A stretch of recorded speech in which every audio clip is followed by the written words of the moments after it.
Hey Fairies! I've been hinting at doing a series like this for a long time, but never got the chance to start until now. So here is how I look for core. What is that sound? Oh my gosh. I really picked the best spot to start the intro, didn't I?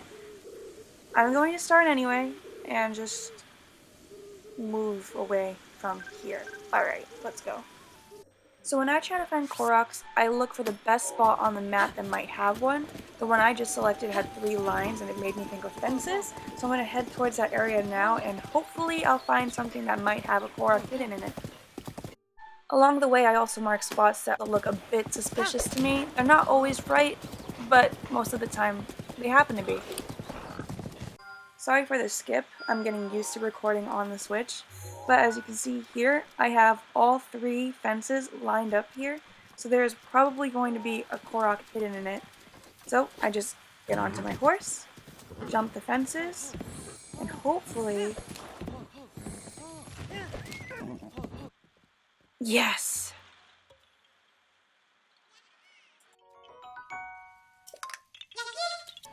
The other spots on the map were duds, so what I'm going to do is return my horse, and then try and see if I can find anything else on the map that looks suspicious enough to check out.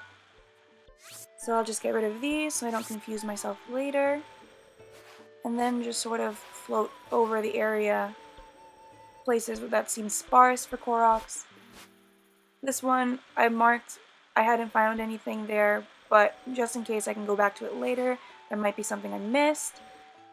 I can check these areas.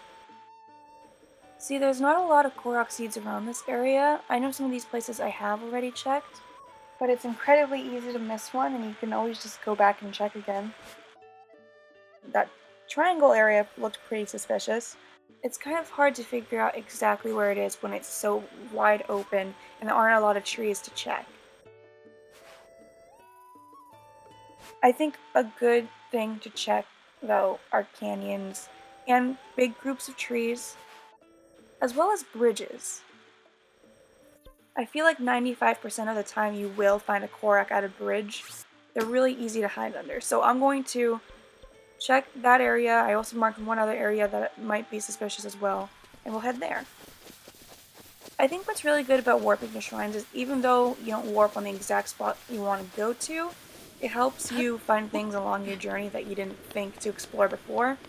But then again, you might end up in a really bad situation. But if you're quick enough, they probably didn't even see you, so there's nothing to worry. There's everything to worry about right now, okay. I'm really sorry for the jump cuts. Getting used to these 30-second intervals is really hard, because then you have to click the button every 30 seconds to record. Anyway, I ended up running into a bunch of bokoblins, but I'm just gonna walk around them with my mask and head towards the area I was thinking about before. That bridge looks like it could have a Korok. We'll see. Alright, continuing on.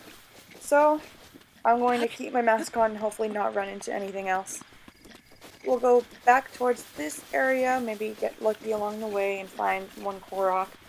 But I still think the bridge will be our best bet. I thought this area looked interesting because of the pillar. I didn't know what to expect. And then I realized I was back at that area and I was an idiot. Okay, back on track.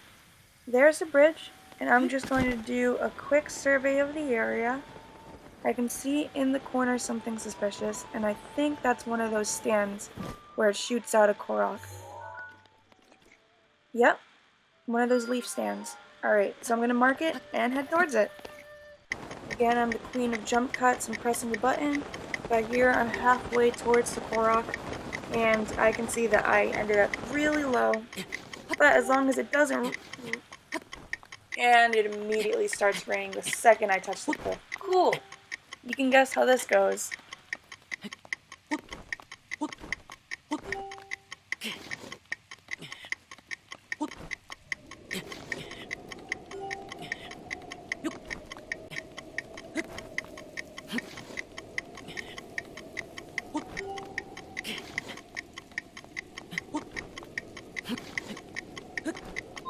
Of course. What the hell?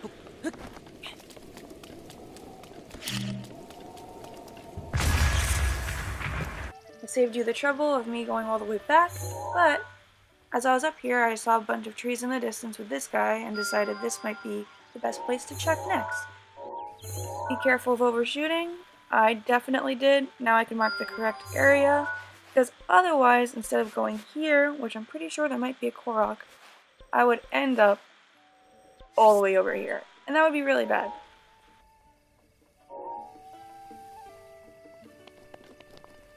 I'm really disappointed that I didn't get the clip following this because I did a really cool jump with Rivali's Gale, but you know, that's just how my life goes. And of course it's raining again. But this time it's not so bad. I'm close to the top and my stamina meter isn't low, so I'm pretty sure... Yep, there it is.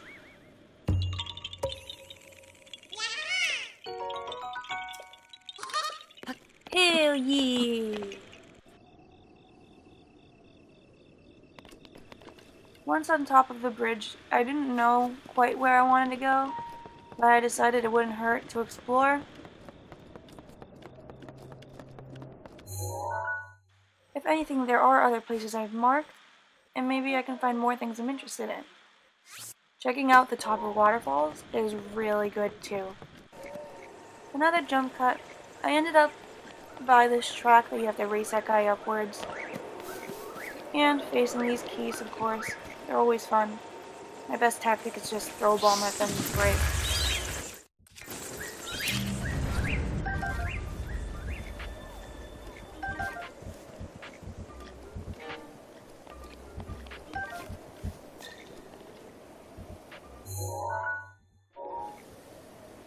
I didn't fall into the water on purpose, I remember. It would have been much easier to just go around, but of course, again, I don't have that type of luck.